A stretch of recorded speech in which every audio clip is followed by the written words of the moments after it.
Gusto ko lang pong magkwento ng konti lang, saglit na saglit lang to. Kasi gusto ko po ibalita sa inyo na si Ate Mabs po ay negative na ang CT scan, ang aking brain scan.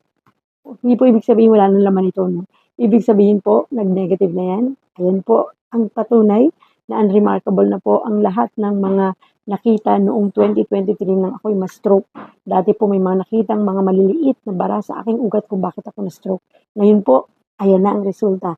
Wala na po, negative na. Tinanggal na ng Diyos yung lahat ng mga bara na nandito sa aking utak. To God be all the glory. Ano po ang aking mga ginawa dyan? Siyempre po, unang-una, nagtiwala tayo sa Diyos. Pinagkatiwala natin ang lahat at nag-surrender tayo sa Kanya ng lahat-lahat kung bakit tayo gumaling. Pangalawa, ginamit ng Diyos ang low carb nutrition, ang fasting, at ang pag-exercise upang tayo ay gumaling. At syempre po, binigyan tayo ng pag-asa ng Diyos. Kaya naman, tayo po ay patuloy na nagtiwala sa Kanya kaya hindi tayo nawala ng pag-asa. Tayo po ay nag-exercise, nag-therapy, tinulungan natin ang ating sarili maging determinado para gumaling.